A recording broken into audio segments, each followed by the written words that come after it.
For the record, you're a used car salesman. Is that a dirty word? Would you call yourself that? Ooh. You know, I mean, yeah, sure. But you're an honest used car salesman. I try to be, absolutely. I mean, at the end of the day, you still got to make a profit. Well, okay. I mean, I wouldn't put it like that. That profit doesn't equal shady. It's way easier to tell someone, hey, the check engine light's on because of an O2 sensor. But you're not putting sawdust in the... Definitely not. Especially for like your first time buyers. When you're 18, 19 years old, I want that super nice $30,000 F-150. That thing looks sick. And you may be strapped down with debt. Whatever. We do not give financial Yeah, we're not giving financial advice. Anyway. Full of disclaimers. Whereas doing it like the hunting way is like, am I going to find that next meal? Face that stress? I used to, for sure. Big time. What I know. changed? I was telling him about all the chaos in my life, all the fear. He gets these little sweet and low packets, puts them out on the table, and starts telling me about how to take your thoughts captive. Start sharing stories about how the Lord's spoken with him. Like, is this guy crazy? Like, Yes. like you're telling me I can like communicate with God? Like, heck yeah. Like, I'm gonna go freaking try this out. Can I read a journal entry? Yeah. It was like the first day that I had like a real pretty vivid encounter with the Lord. All right, I know we have to do this part, but, like, subscribe, all that jazz. Right. I say it because I have to. Right. Because you're begrudgingly... We don't want begrudging? No. You do begrudging very well. But do we want begrudging? Well, yes.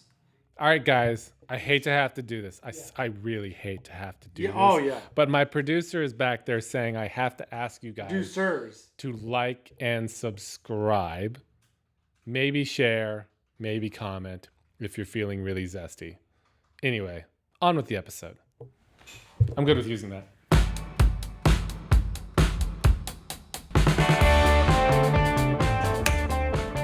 What do you want me to do? Hey, everybody. Welcome back to Christians Talking About Shit. This is the podcast where you, as the fan, get to listen in on some interesting conversations. Amos. You want me to repeat all that? Which camera? Yours. I think you did a good job. Thank you. I think you did a great job. Thank you. How's it going, Zach? It's good. Good. Yeah. Get that mic a little high. You can push it down a little bit. Oh, gotcha.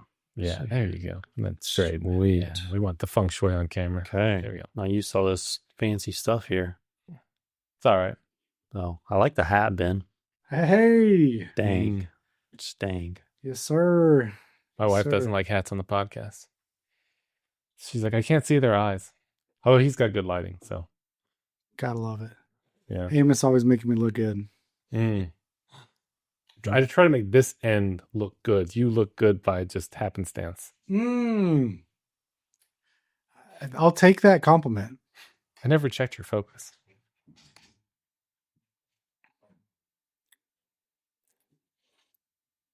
And that's take one. No, we're good. Mm-hmm. Great. Hey, everybody. Welcome back to the podcast. This All right, is so- Christians Talking About Shit. You don't want to introduce Zach. We already know Zach. That's what you're saying. Listen, guys, do you want a stale interview where it's just like, right? Or we just jump right into it? Zach, how's it going today, man?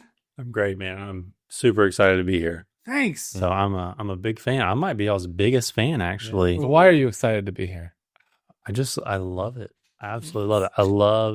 I love what you guys do. And like, I've gotten to know you guys without getting to know you guys. You know what I mean? Oh, so it's Okay. it's our first parasocial relationship. That's Yeah. what it is. Yeah. That's what it is. And I also get to hear from like all the people that come on here. And I've learned so much just from watching y'all's Really? daggum podcast. Really? You're learning stuff? Absolutely. Yeah. Like, That's good to know. yeah, big time. Yeah. Especially on, oh man, I don't think I've ever met him.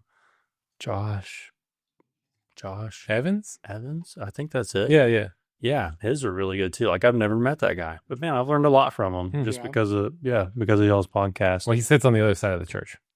Okay. Well, that Yeah. makes sense. Yeah, so you don't bump into him. Yeah. But, yeah, I love what you guys do. Well, you're definitely gonna have to beat Boblet with regards to number one fan. He's got that trophy Yeah. right now. What? Oh, the biker, right? Cyclist. Oh, my bad. Yeah. Randall's the biker. Yeah, we got some bikers on here. Yeah. Mm. Okay. Yes. Yeah. My wife likes to ride. But you said bicyclist? That's what Cyclist. cyclist. My When you wife. say biker, you think there's a motor on that thing. And Okay. Yeah. No, my wife she's a cyclist too. what does she ride? Man, I don't know. Something way too expensive. It's like A Schwinn. this Canyon. Does that sound right? I don't. No, I don't know. Yeah, we went to Austin to pick it up from some lady. Oh, really? Yeah, we Mm. bought it secondhand, used, thankfully. course. Yeah, Why if it wouldn't you? was, if it was new, I don't even want to know how much it would cost. I think it was Canyon. I'm pretty sure. And It's a road bike or mountain bike? she calls it a gravel bike. Gravel bike. Yeah, So fat tires. not Not the big Fat? fat tires, but yeah, like they're bigger than the ones you ride on the road. Hmm. Typically, at least the ones I see. Yeah, there you go. Canyon. dang. Yeah, how much? Oh my, Those are some high dollar ones. 7,400. Oh my Yeah. gosh. Yeah, we did not pay anywhere near that for it. Thank God. So yeah, she got a really good deal. I didn't realize how good of a deal she got. Hmm. But yeah, she bought it from some lady when I was out in Austin buying some inventory. And yeah, so she bought it from her and they were moving into their van. They were turning into a home and they were going to like travel the country. And so she's So like, you want to strap that thing to the back? yeah, no more bicycle. So See, that's probably the bike I would, if I was going to go hang with Mark and go ride around town, I'd have to get me a big boy bike like that. oh Mm. man, I will start with I would be happy to start with a $100 or $200 bicycle. Like I'm not about that. I'll start from the bottom and try to work my way Well, up before I. One, it's one of those like increments of improvement. Like how much improvement do you get for the extra? If you started with $1,000 bicycle, let's say, how much improvement do you get by spending an extra $6,000 on it? 10%, 5%?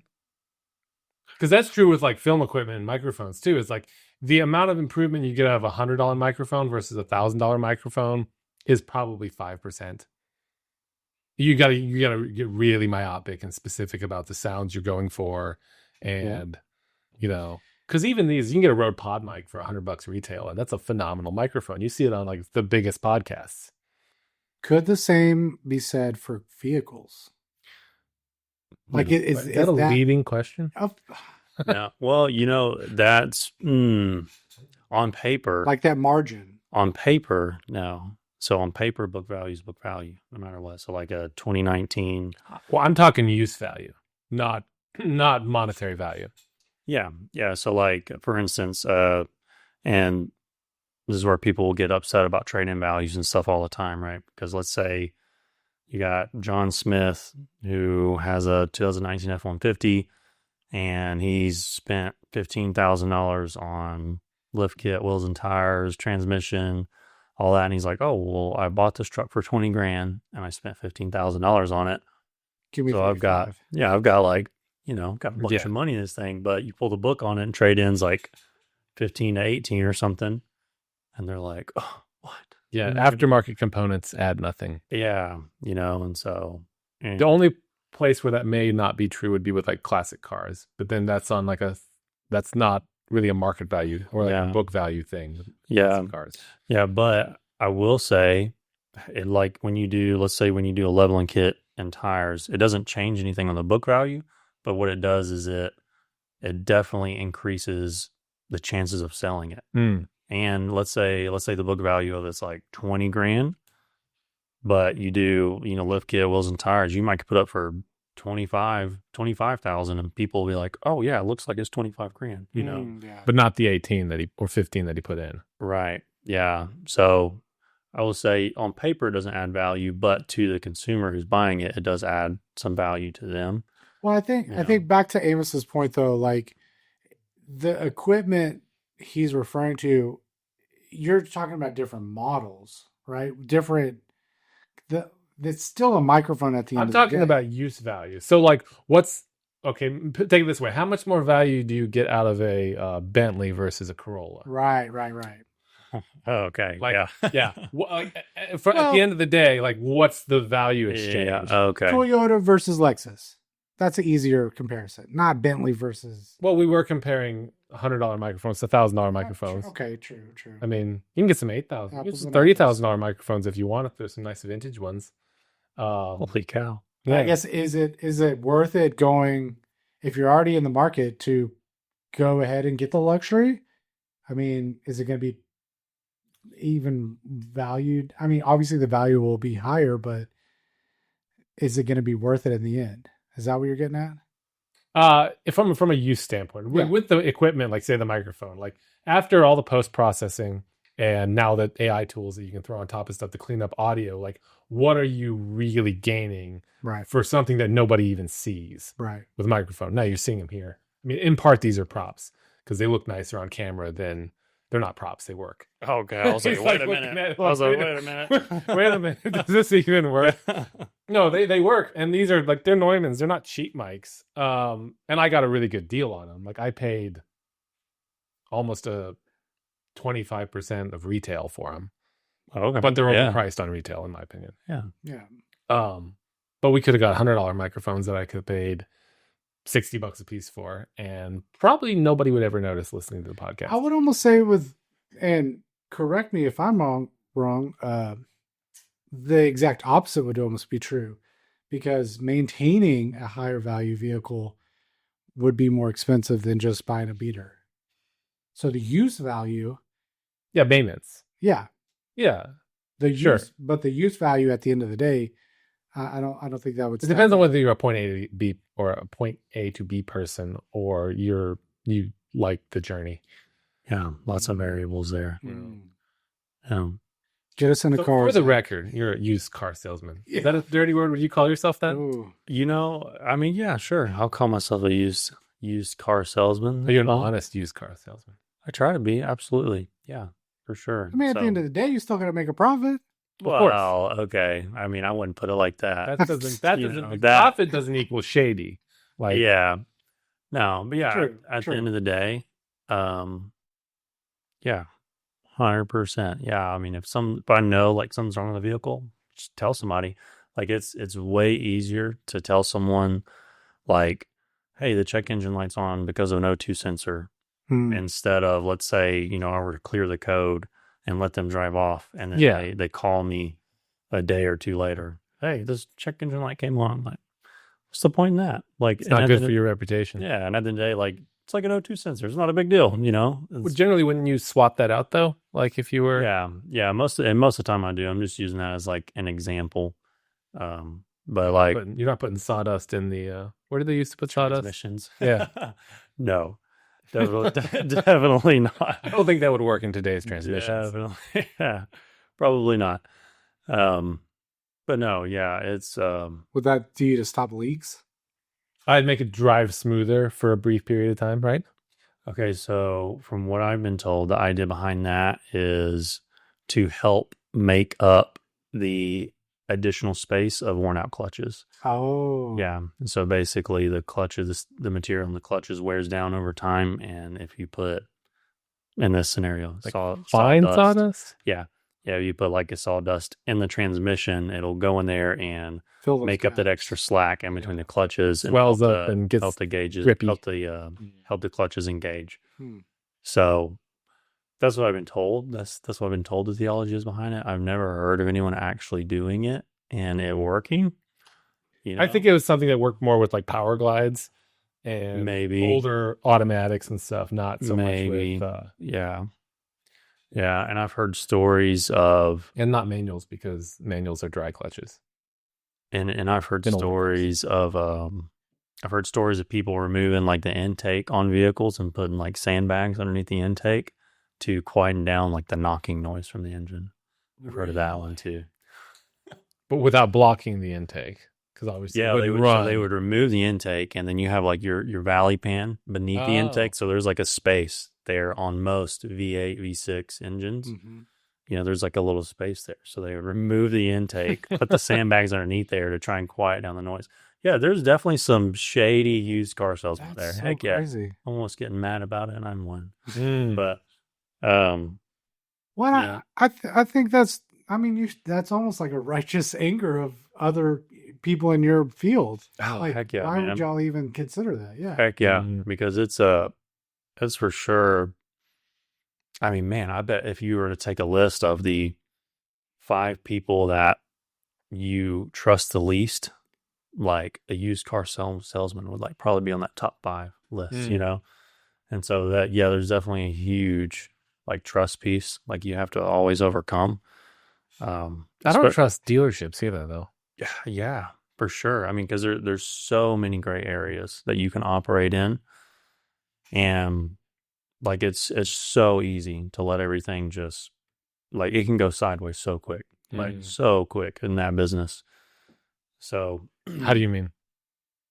Man, just title work. Like if you don't get a title in time, and like there's so many like procedures and stuff like you have to follow. So you got everything to the title work. You got the financing aspect of it. That's a whole nother can of worms right there. The whole nother set of rules you got to follow. So, yeah, you got the financing piece, offering that, making sure nobody's going to come back and sue you for that. You've got all the banks you got to deal with that will want you to buy back the contract if the customer doesn't make their first couple of payments on time. Really? Yeah. So there is a so huge once a car leaves the lot, it still could be your problem as a dealer. Absolutely. Yeah, absolutely. And so, I mean, it can be. Yeah, I know there's like they'll have lemon laws in the States where if a car has multiple issues over a short period of time, a new car. Yeah, that's for new cars. For used, technically, right? Because if I sell them as is, with the buyer's guide, I put as is on there, with no dealer warranty. Technically, when the customer drives off, like I'm not liable for anything, right? Yeah. From a legal standpoint. But at the end of the day, like I still care very much about my reputation.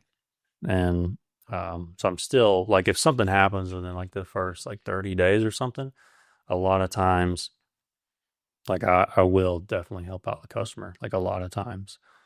Just because like I'll go and check out everything like firsthand, like before I buy it, So like I'm traveling to Austin, Houston, Dallas, like wherever, buying inventory from individuals. And so like I'm checking them out personally and making sure they're good to go, driving them all the way back. And so when they get back to the lot, I'm like, I feel confident, like, okay, like this is a good vehicle. Put 100 miles on it or so. Yeah. So I'm like, man, okay, yeah, this is a good vehicle. And then if I sell it and like something goes wrong with it, I'm like what the heck? Like what did I miss? And so yeah, because you kind of take, because you just bought it. I mean, yeah, you take personal begrudging responsibility. Well, not even responsibility, but I'm saying like you feel offended for them as well. You're like, I literally just bought this and drove it as well. I mean, I've had that happen with some products where you send them out, like it was perfectly working fine, and then it stopped working after they got it after a week, and it's like, and it even has a 30-day money back guarantee. So if it stops working, it's coming back. Yeah. So it happens, and it is definitely can be a very challenging business. It can be your worst nightmare type of business, but I love it. I absolutely love it. So how'd you get into it? So when I was about 16, right around the time I could drive, me and my dad would start just driving around in Travelers Rest, South Carolina, where I was born and raised. We're driving around, and it's a little hillbilly town, right? So you see a bunch of broken down cars and people in the backyards of people's backyards. And so we drive around looking for like old hot rods and stuff like all the time, like on the weekends. Like that's what we do. Like we go right down these little back roads and like kind of look in people's backyards and look for grass growing up around them, and just see if there's any old hot rods out there. And so one day we came to this house and we saw a Dodge Charger like backed up underneath this guy's garage, ton of dust on it, and sitting there for years, like you could tell. And so went and knocked on his door. Hey, you want to sell this car? And that ended up being my first vehicle. My dad bought it for me for like, man, I can't remember. So it was like $2,000 or $3,000, something like that. What year? So 73. Yeah, 73 Dodge Charger. Not a bad first car. Yeah, it was cool. It was, I mean, they're kind of definitely not the best looking Charger, for sure. Not the best looking Charger, but it was still very, I mean, that's still pretty nice looking. I don't know. Those are really cool, dude. What's the best looking Charger in your opinion? definitely, like the pre 70. So like 68, 69, 70, right around there. Definitely the more sought after ones. But yeah, mine looked, mine was that real like bronze color. Mm. And Caroline, my wife, she hated it. She hated that car. But What you you know, hate it for? okay, so it was very heavy, right? And Yeah, so you're when you driving drive a it, boat down the road. Yeah, they float. exactly. Yeah, it feels like you were driving a boat. I mean, they don't float like a Cadillac does, but Yeah, and so yeah, she didn't like it. She said it was too loud, and yeah, it's too It's supposed to be loud. You had straight Yeah. pipes on there. And was it? Did you have a Hemi in it? Wasn't it? yeah. So we put a 442. Does that sound? Yeah, no, 440. No, I don't know my Mopar too well, man, so it's been so long. So yeah, it was a 440 that we had put up for, 440 big block, and then we had the transmission rebuilt, 727 transmission that we put in it. And so yeah, I got to kind of like rebuild that car with my dad. That was like a really cool experience. And then as I grew older, went through high school, I was always willing and dealing. Like I don't know why. Like I don't know why. Like I don't know. It was just in well, me. like you were selling smartphones, and like what were you wheeling and dealing? So car parts, like engines, carburetors, So like going around to swap meets and stuff like that kind of thing. Craigslist. No, Craigslist. Yeah, I was on Craigslist. I would trade stuff all the time. Like I traded. I had a Husqvarna 450 dirt bike that I traded for a Honda VTR 1000, and then I traded like that bike for a Ram truck, like a So he's trading up. yeah. Like I would just like keep on trading, and then the Charger, I eventually decided to sell it. Mm. Yeah, I don't know. I've always liked the game. My brother-in-law is like that. He just always is. He'll send me stuff all the time, and on Facebook Marketplace or Craigslist or whatever. You know, he's just always looking. Yeah. And to me, it gives me anxiety. I'm like, if I don't have the money to spend, I don't even want to look. You don't want to browse if you No. can't buy. No. Yeah, but I don't know, I've just always loved it. I remember I was sitting at lunch one day during high school, and this was before I had any idea what I wanted to be. This some girl sitting next to me, and she's like, "What do you want to be when you graduate?" And like out of nowhere, like I hadn't even thought about it really. I was like, I want to be or I said I want to have a dealership one day, and it just like it was like it got pulled out of me, and I was like, "What the heck was that?" Like, I don't know. Like, that was weird.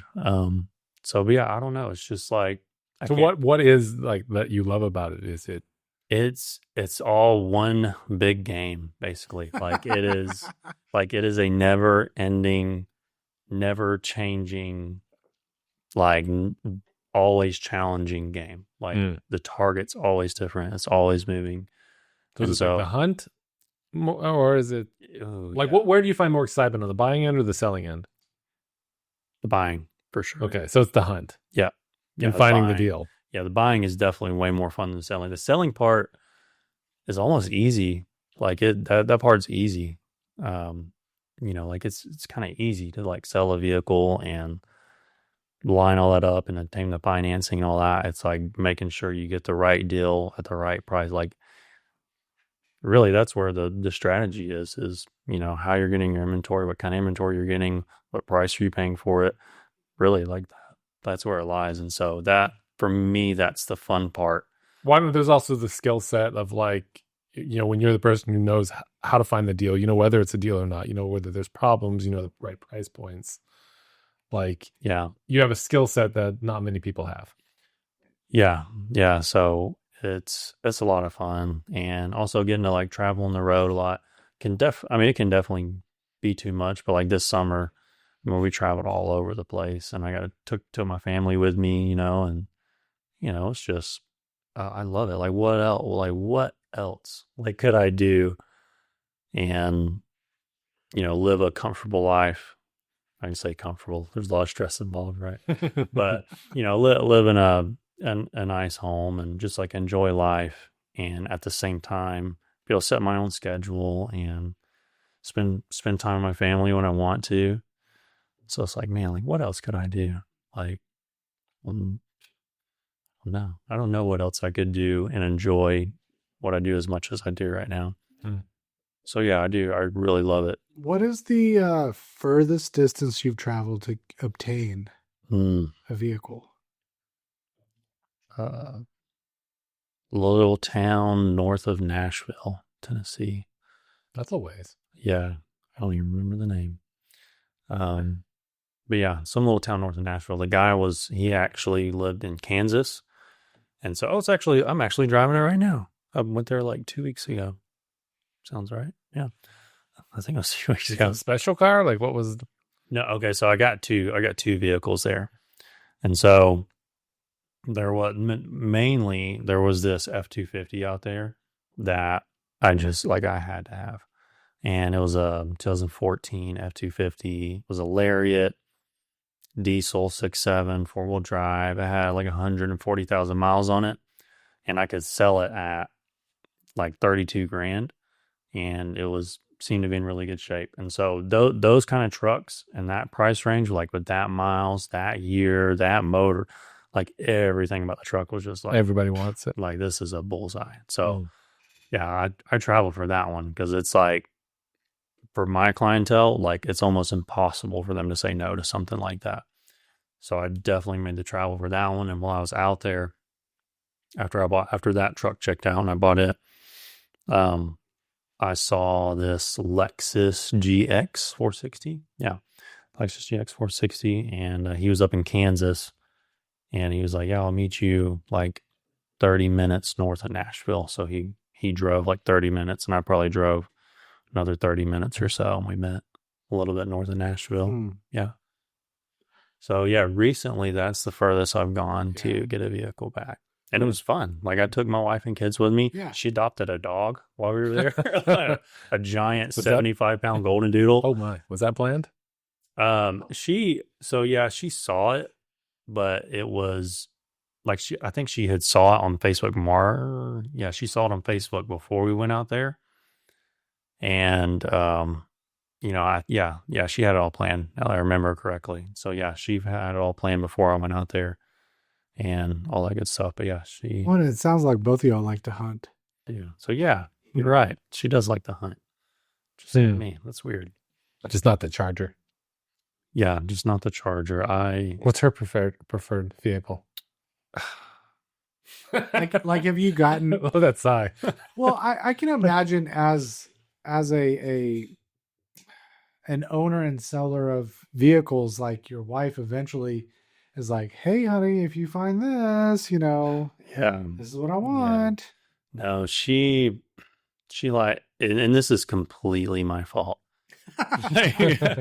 She likes Teslas. Oh yeah. And they are the opposite of a Charger. Yeah, absolutely. Needs a Charger. It does. That's right. Yeah. So yeah, definitely by far her favorite is Teslas. And so they are super cool for sure. Without a doubt. So she has you looking for a Cybertruck? Is that what you're saying? Yeah. Right. Yeah, she does. Yeah. She does tell me that. And I'm like, no. Have you ever?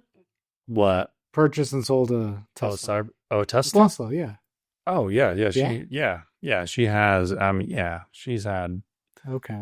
The X, the Y, the 3, and it was all my fault. A couple of years ago, well, I think this is probably like 2020.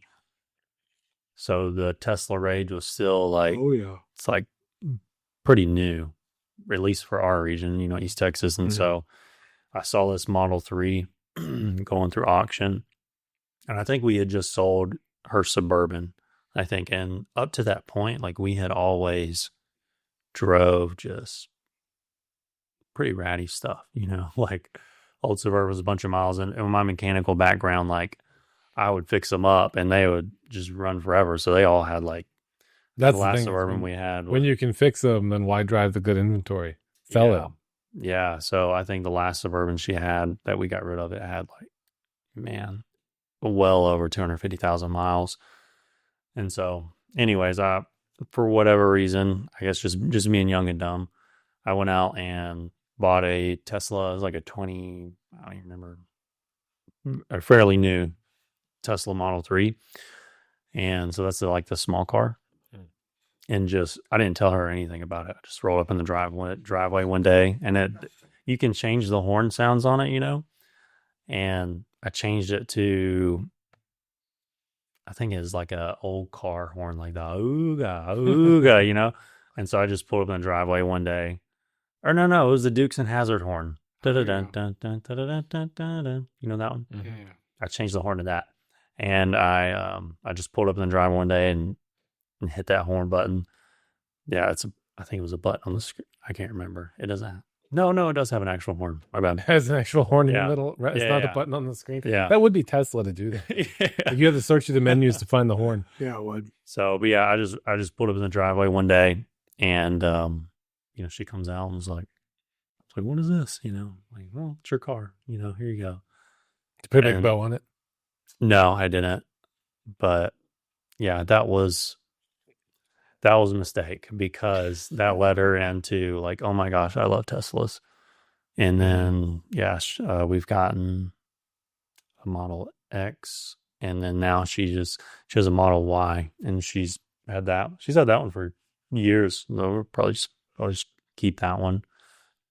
And I really wish she would drive like something like I'm driving now, that Lexus GX416. So it's like a third row SUV. It's just way more practical. So especially now that we have a 75-pound freaking golden doodle. Oh yeah. Does he fit in the Tesla? Not well. Yeah, he's a boy. Yeah, not well. Like we'll put him up in the trunk, and like he's just like he has to like really squat down. He doesn't fit well back there. So and it's got white seats too. They don't shed though, right? The golden doodle, not really. Like because they're like super I think they're- hypoallergenic. yeah. No, So sometimes he does have like break offs, I've seen. So yeah, but like randomly, like I'll find like a little piece of like clump of fur like on the floor of his. I'm like, sure it's not one of the kids taking a bite out of them. I don't think so. I don't think so. Stuff. So Do you like Teslas though? they're cool for sure, but it's not like something I would want long term. Is it a real car? Yeah, it's a real Yeah. car. Yeah, it's a real car. It's different, and it's really practical if you're only driving in town. Super practical. You don't have to stop and supercharge and stuff, and there's no maintenance. So there's definitely a lot of pros to it. I'd say the main con is just like traveling long distances. Yeah. But for me personally, there is only one vehicle that I really regret getting rid of. And it was I'm probably gonna laugh at this. It was a 2004 Ram 3500, and it had like 459,000 miles on it. But it was a 5.9 4-wheel drive, and it was crazy nice. Like it was crazy nice. Like I had the paint redone on it, and had a Gas or diesel? diesel. Yeah, it was a 5.9. Yeah. See, those Dodge doesn't really do it for me. Hey now. Well, oh, that's right. Ben drives it. I mean, well, Ford. I'm a Ford. you would have loved this truck. I promise. Like, man, it was so nice. And 04 with a 7.3 in it. 5.9. No, I'm saying a 350 with a 7.3 in it. 04. Oh, Like that I would definitely be like, oh man, that's nice. yeah, Well, those are good too. I got an 07 Mega Cab whenever you're ready. That right there is the truck all through high school that I was like, I will own this truck. Yeah, Yeah. heck yeah. Yeah. And then it wasn't until like, I don't know, 10, 11 years after being married and having a family, I was like, all right, I guess finally time has caught up to where I can actually afford this truck. Yeah, heck yeah. Those are Great truck. Yours hasn't given you any issues? Let's not talk about that. Yeah. Do you have PCM problems? Let's not talk about that. It's That sounds like a personal question. That year model. That year is yeah. I've had the one of the pistons re-sleeved and wow. completely redone. Wow. Yeah. I'm the third owner, bought it in Georgia. The original owner was from Texas, so I brought it back to Texas. And I felt kind of some sort of way about that. And it sat for like a year and a half, almost 2 years. My stepdad, he's a big Ford guy, but he's a huge, just loves working on cars. Was a diesel mechanic. So it sat there for a year and a half. Finally had enough money to get the engine repaired. And as a Ford guy, he did me a solid and like jumped in there, Mopar style, and just he got it done. And I was like, Okay. I Wow. mean, came in clutch, just really. That's awesome. And it's one of those things where it's like, yeah, I've put so much into it. I've got way more sentimental value than I would like to admit. So I'm probably not ever going to sell it, but you never know. You never know. Yeah. I think that's great. Yeah. Keep it for sure. Stay out of debt. Yeah. Paid off. I was lamenting having sold my 95 4Runner. Oh, yeah. I sold it 10 years ago, probably. My second car. Because I had a Toyota Celica, 89 Celica. I regret selling that too. Because it was a fun little stick shift car. Oh, yeah. And now they're kind of cool. And that 4Runner also was like nothing wrong with it. Had 250,000 miles on it, but I sold it for like $1,400 to some kid back in about 2015, something like that. And it took me like 2 months to sell it too for that price. Now I don't think you'd, rust free, few dings here and there. Oh yeah, yeah, it'd move for sure. Yeah. People love those old 4Runners. That's not so. I had an 89 Celica. So that's a Supra. Oh, Supra, yeah. So we recently watched the kids are old enough to watch Fast and the Furious. What? Listen, hey, you parent your kids, I'll parent my kids. Let's not talk about it. That movie's tame. Those movies are.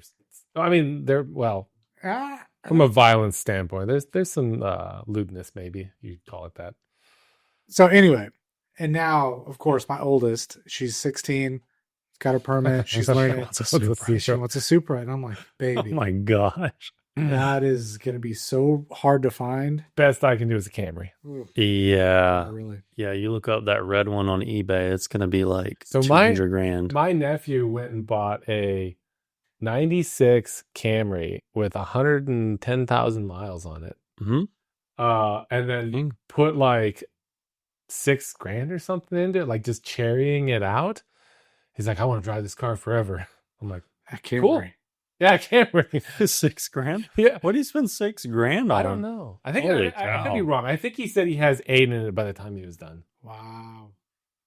That is wow. What did he do? Like, I mean, you can probably pick up a Camry for that much. Should have bought 4 I think more. He paid like less than 3 for it. Yeah.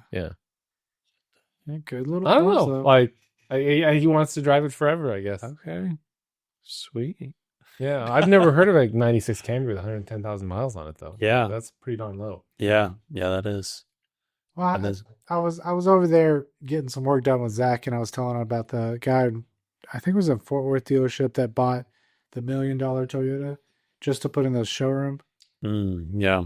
Yeah. And Toyota's worth $1 million. No, not $1 million, million mile. A million mile. Yeah. And he came in routinely, and as soon as it rolled over, the dealership was like, "Hey, we want to purchase this from you, and you can pick any truck on the lot, just straight out trade for it." I was like, "Dude, wow." I mean, because they just wanted it to just showcase and put it in there. Yeah. That's cool. What was it? Model? I think it was a Taco. Yeah, it was a Tacoma. Yeah. There's that one guy. He's got he bought a Tesla when there was like a lifetime warranty on the battery, and I think you have to look it up, but he's had them replace the battery, and he's put a ton of miles. Oh wow! Heck yeah, I would too. Yeah, that's cool. They're probably not happy at that point. Yeah. But I've never heard of that. Yeah, they got some that have free supercharging for life as well. or it'd be a specific guy who did it. Like he's those AI answers that aren't. Yeah. Yeah. No, Google sucks lately. Anyway, Yeah. so I mean, so you're basically a mid-market range cars. Yeah. Yeah. We typically stick 35,000 or less.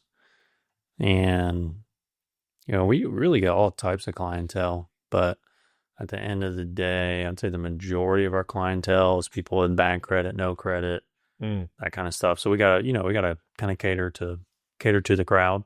So typically, 35,000 or less. So how do you how do you cater to that crowd?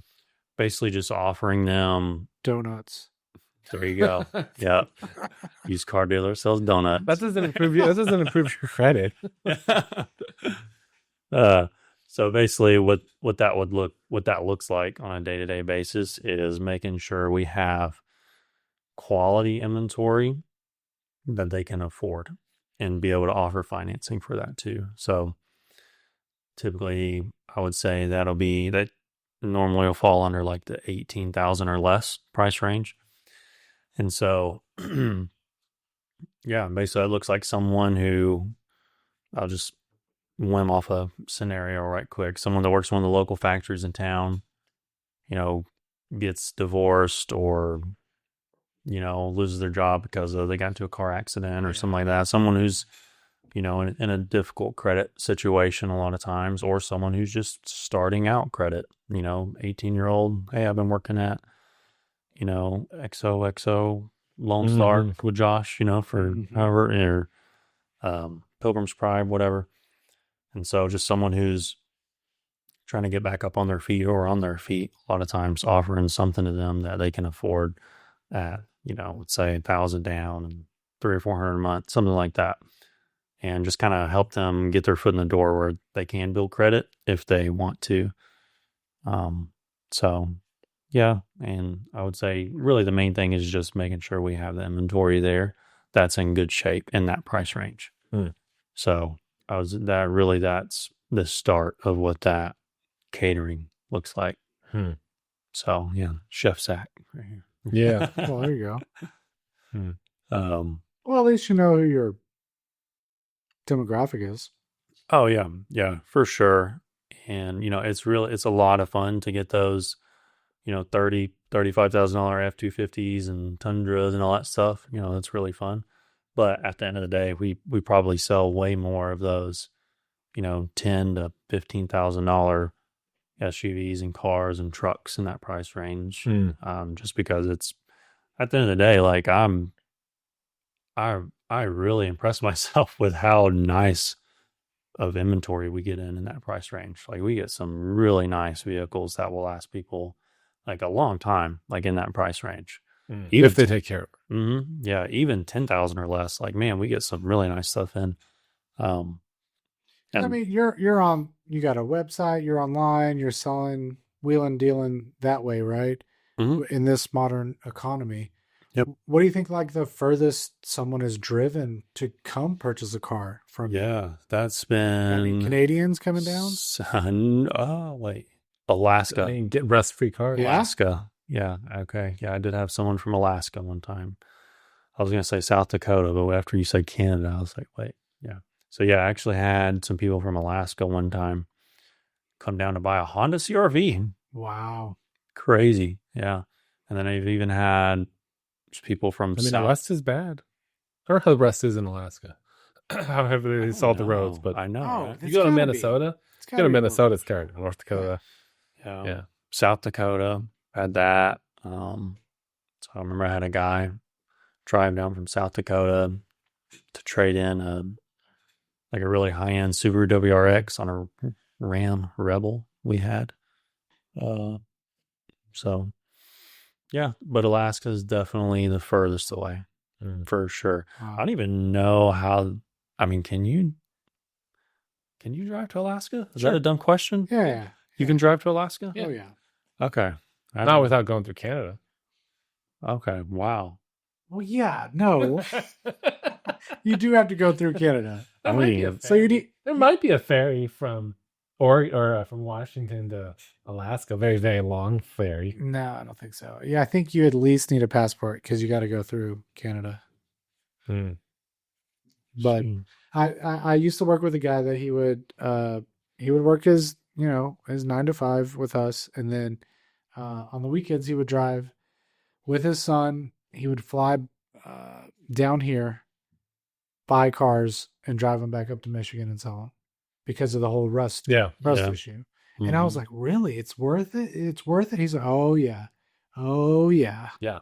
You'll see like a lot of Arizona cars, Texas cars. Yep. As long as it's not Galveston. Pay big money. So any desire to get into like the higher end car market? When you say higher Those end, collectors you see on YouTube and stuff like that, where they're collecting like, like classic cars, that kind of classics stuff, and higher end. I mean, would you like I exotics? guess exotics. There we go. I mean, I wouldn't call many cars from the '90s classics, but I guess they are now legally. No, so far, definitely no desire for that, unless I could get them cheap enough. Well, that's almost like you're brokering, like where like this guy, this rich dude over here wants this car, and so then you're in the hunt for it. You find it, and you make the deal. So you already, I think, in that world, you have sales before you have purchases. A lot of times. Okay, yeah. So I have done that a couple of times for some higher end clients. But typically, what I found is they're way harder to deal with, and they're way more picky, and like they have way more wants. The clients. Yeah. Okay. Yeah. And so versus the people that are just desperate to start somewhere, they're like, they're in need. Like, so there's a big difference between someone who comes in wanting versus someone who's like I need this, like to get back and forth with my work, And so those people who are in need, they're way easier to deal with. And like, they're not going to be as picky, Yeah. They're not going to worry so much about the color and smells. Yeah, I want this model in this shape with this trim. I saw a reel today with this lady that had left a voicemail at this dealership, or this salesperson, and she had just bought a brand new Escalade. And those are so nice. She was calling. She was calling because I think I don't know where she purchased it or where this voicemail was taken, but she was leaving a message to ask if the leather seats were made out of Texas cowhide or if they were Spanish, because she was driving and she felt that her energy was off. She made it a point to say, it's not that I'm like allergic to Texas leather, cattle, and I was just like, oh my gosh, can you imagine? Like that's the clientele. That's someone who doesn't have enough problems in their life. Yeah. Yeah. And so, the few times I have done that, they're, definitely wants over needs. And, I think of one is a local entrepreneur, pretty, definitely got some deep pockets. And, I remember he wanted me to find him like some really high end Mercedes, AMG. Yeah. AMG. And so like, of course, I got online, got on auction, found it like to the T, everything he was looking for. Like, I mean, and he was super specific. And like, I found it like to the T. And, he one bite on it. He was like, oh no, I need it for cheaper than that. And like the price I was telling him was only, I mean, it was just maybe $1,000 or $2,000 above wholesale value. Like it wasn't much at all. Like I was trying to cut him a deal because we had some other stuff in the works, with some land and stuff like that. And so anyways, sometimes it just doesn't work. Yeah. It's like, I can see that. But yeah, we have done it successfully a couple of times on, let me think, Lincoln Navigators, like those really nice big SUVs, Lincoln Navigators, and got like a GMC Sierra Denali Ultimate whatever truck one time, like crazy, stupid, expensive stuff. So yeah, no, it's really not my cup of tea. Like I can see that. It's really not. And you know what else I like about selling cheaper inventory is it gives people an opportunity to stay out of debt. Yeah. Like, I was going to ask you, you've made several comments about not being very pro debt. yeah, no, definitely not. And it's like anytime there's like especially for like your first time buyers, like, man, because it's, when you're 18, 19 years old, like your greed and desire is like pretty strong, And so you're like, oh yeah, I want that super nice $30,000 F-150. That thing looks sick. I'm like, yeah, I get that, but you may not need it, and that's be gonna so sick in a year. Yes, yeah, and you may be strapped down with debt for the next 6-7 years on it that you don't necessarily need. So it's like, but what about this little like $10,000 Subaru over here? Like, this will get you back and forth to work, save up for 3 or 4 months, like, bam, like you're out of debt, and You know what's so interesting about that is I don't think other countries struggle with that. With like such a inert like vainness with your car or an attachment rather to like, oh, this is the car I drive. This is who I am. Right? Because it's very American to like. We're a very consumer driven economy. Well, we're a car country as well. Car country. Yeah. For sure. Vehicle country, truck country. I was saying like in England, in Europe, I don't think. I'm sure there's a level of it, but yeah, it's a lot less important to have a vehicle. Yeah. And there's a lot of people in New York who don't even have driver's license. Well, that's true. Because you don't need them to get around. That's true. I think you're right, Ben. Because my guy named Jermaine, it's really close to me. He grew up in England, and he just told me how they just walk everywhere. Yeah, like that's in the city though. So I'm sure when you get more rural, they have to have cars and stuff. They get Hiluxes too. This is the other thing that torques me off about. Oh, tell us! Come on, Amos. American cars is the CAP standards. I think CAP is the right terminology, but the safety standards and where like we can't get Toyota Hiluxes because they don't. I believe because they don't meet standards. There's so many cheap cars around the world where that's a $15,000 new vehicle, and you can't have it because we won't import them into America. Wow. Even like so. The Land Cruisers, like you get the new Land Cruiser, or you can get, I think it's a Model 70, which is like a Land Cruiser from 1980s that they still make brand new, but they won't sell in America. No, because it doesn't meet any safety standards. But guess who they will sell to? The jihadist. Well, yeah, yeah. I mean, they love Toyotas. No, it's just strap a Modus to the back of that thing. Yeah, you're exactly right though. It's we're being choked out with regulation. That's also why all the trucks are getting bigger and bigger, is because they have a fuel economy standard they have to meet, and it gets tighter and tighter every year, because the regulations were set that way.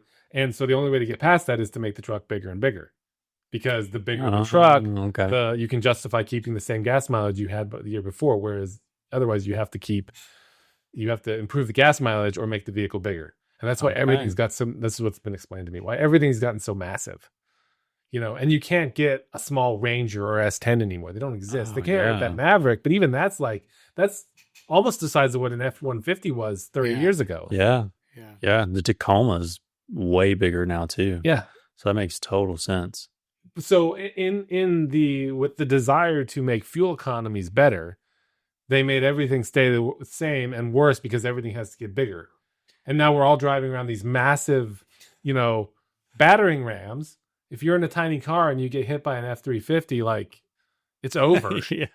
If you're in a smart car. Yeah. And as much as I like big, sexy trucks and everything, well, it's gotten a little ridiculous. Just hold your breath. In 20 years, we'll be all driving electric. If they let us drive. We'll all once they come out with the self-driving cars, they'll make it illegal to drive. The old Waymo. Yeah. We'll all be in those things. Hey. Yeah. Unless we burn them all. No, allegedly. No, I didn't say that. Yeah, we're not inciting violence. No. But they were burning. Where were they? They were burning them in what, Austin? There was somewhere they were protesting. Yeah, they were burning the Waylos. Either Austin or LA, yeah. I mean, they're all over Austin. When we were downtown, I mean, they're everywhere. It's whipping in, picking people up, stuff. It's pretty no driver. No driver. Yeah, it's pretty wild. That's the future, man. Yeah, I mean, they were. Crazy. I mean, I They were do doing look good. forward to the day when you have a 12-hour trip and you just get in your car, go to bed, wake up at your destination. It'll probably hurt the airlines though.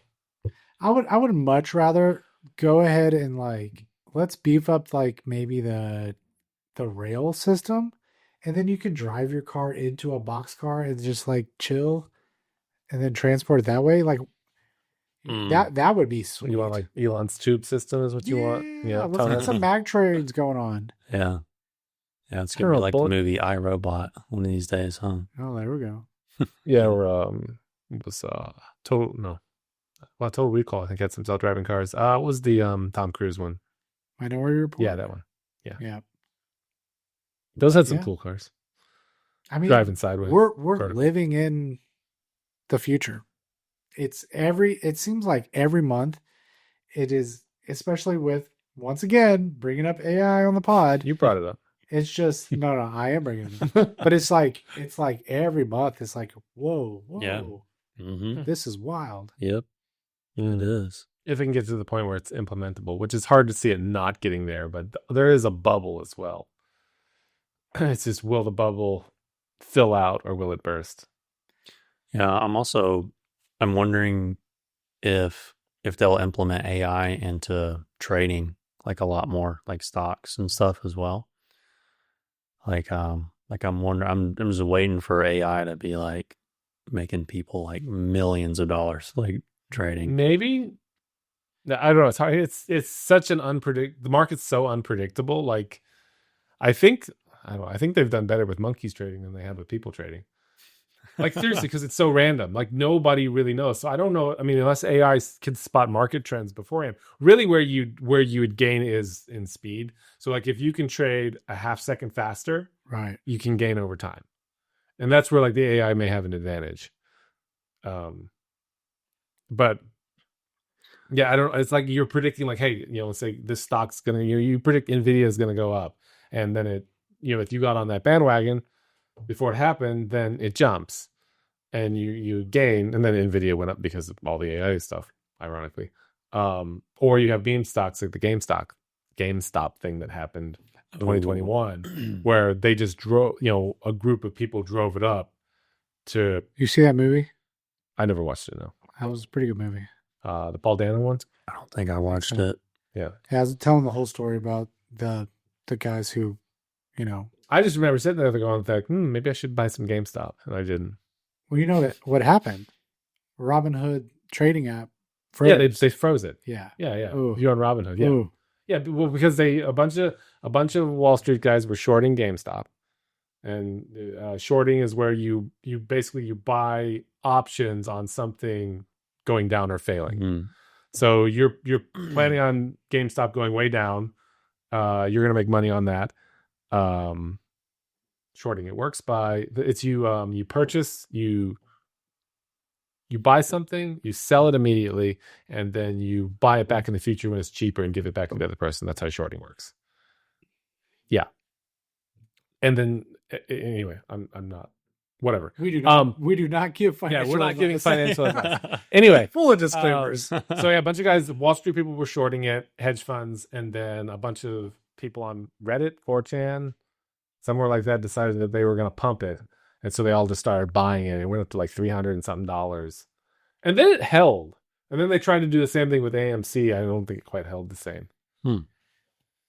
No. So, Well, the newest conspiracy theory is Trump and these corporate cities. Have you heard about this? yeah, I heard, yeah. Mm-mm. Oh, Zach, it's very, very interesting. Where supposedly he's wanting to start these cities where essentially corporations will be running things and essentially just install a CEO over whatever. And I think it's an offshoot of like the smart city kind of mentality. 15-minute cities. 15-minute city. Where everything is within 15 minutes Yeah. of you. Huh. So like say there's 1 million people in the city, everything's within 15 minutes. Yeah. Huh. Oh, Peter Thiel. Yeah, the idea is that like they're gonna have technocrats Yeah. ruling over cities. Okay. Where like they're the mayor / private owner of this city, and then you live under their fiefdom. And it's so anti-American, so un-American. Oh, I know. I have a hard time seeing it happening. Yeah. Like there would have to be large catastrophe of some kind to cause people to give up their securities. Yeah. Some kind of false flag. Some sort of false flag. Yeah. Like we've made. And even then, like America, like I'm not sure we're going to do that. Oh, there'll be a revolution. Yeah. Yeah. There'll be people fighting back. But then, I mean, we also can be fanboys too, and a bunch of people are going to want to move to Elon Town in Texas somewhere. Yeah. Musburg. Town. There's a conspiracy theory that Garth Brooks is a serial killer. Oh yeah, Heard that? Chris Gaines. That's so good. Yeah, because wherever he has a concert, people go missing. But can you do that with like any big star, like Taylor Swift, for example?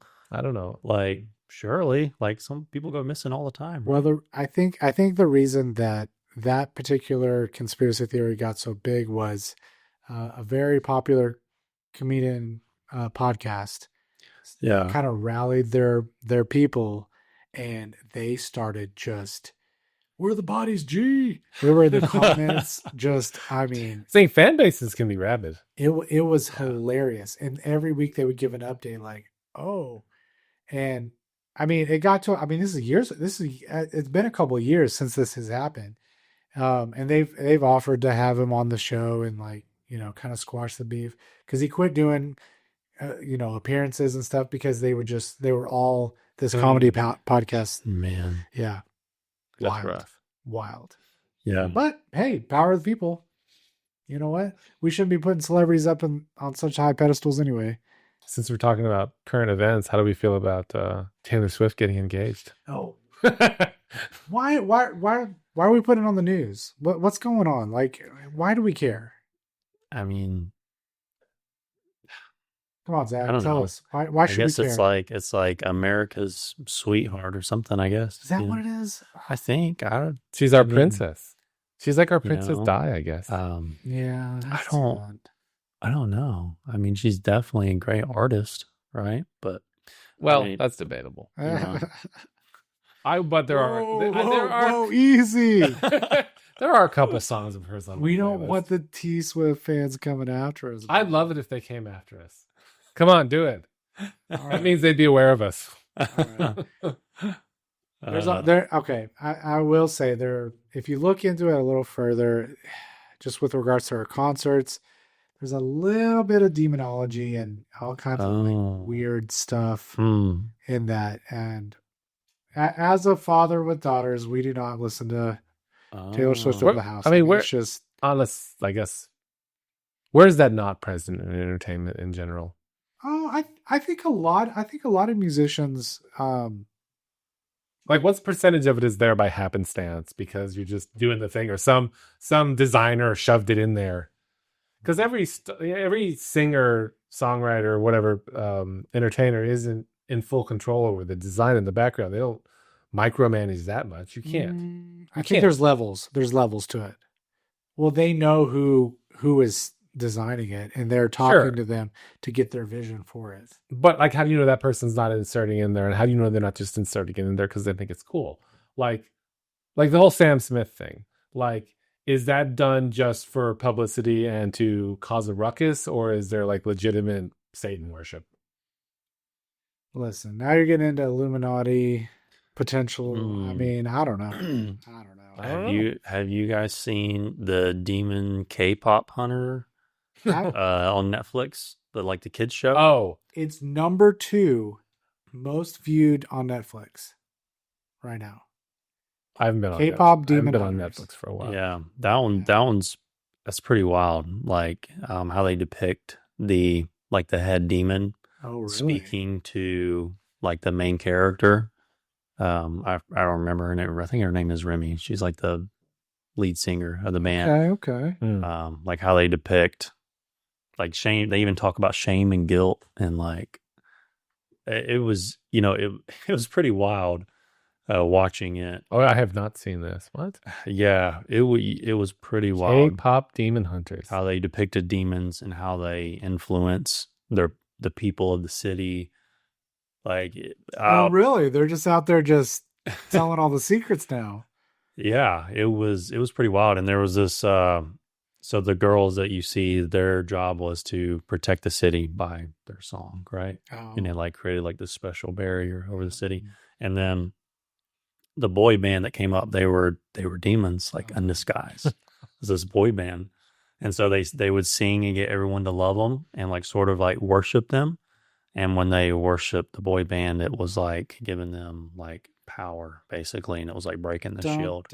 So is this like, is it subtle and well done, or is it like It's extremely well done. or is it like it's not ham-fisted or Explain that. like, is it just like I would say shoved in your face? Zach picked up. How many times you watched it? Once? I have watched it all the way through once. He has watched it. Oh my gosh, I don't know Like how many with times. your children, or was this like Yo. on your own? Yeah, no, I watched it with my 5-year-old. So that's like her. What age group is this intended for? I would say like 5 to 10. Okay. I think. That's wild. That's so Yeah. wild. That they're even like touching on that kind of. Yeah, but there's lots of demon stuff in popular culture, from like all the way up, like from the hardcore anime down to like this level. Yeah.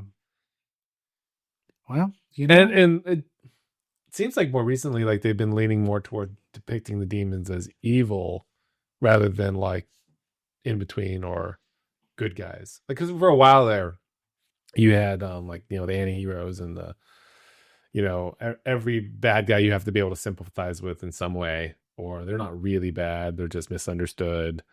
but do you It think seems that like this sounds like it's, without having watched it, it seems like it's leaning more the other direction, where no, there is objective evil and pure evil. And But are they mythologizing? Mythosing? Was making you're the one with the computer. making it essentially like seem more mythical, as if this could not be true. You know what I mean? Or I've often wondered too, like, whereas if you put it in entertainment, then you can, when someone sees that thing in the real world, they're like, well, you just got that from a TV show or a movie. Right. Yeah. I think there's so much noise nowadays too, where it's not really about keeping things quiet anymore. It's about polluting the environment with as much noise, causing and confusion, information as possible. Yeah. And then that has a more paralyzing effect than it does just keeping everything quiet and hush hush. Yeah. Because you used to just live in your own little bubble. You went down to the local car dealership guy and you went to church with him and you bought your car from him. And you went home. You had any problems, you brought it back and changed the oil every X amount of miles. But we're so far detached from that. It's people don't even know their neighbors. Yeah, we've become a non-local, global world. So we're glad you're bringing it back, Zach. Yeah, bringing it back to helping out your local community. Yeah, absolutely. Yeah, for sure. Like, want Truck Farm to be a place that's like an asset to your community, you know, and not like like foot on their neck, like, give me your money, you know, you know, like, no, that's not those what I places want. don't last very long. Yeah, you know, or the smoke and mirrors and like, man, like, or the pushy like salespeople. Well, it's like you're providing a good and service, and if people want it, they can come get it, and if they don't want it, then be on your way. But it's like at the end of the day, the way America's structured, you need a car unless you live in a big city. Yeah, and cars are overpriced.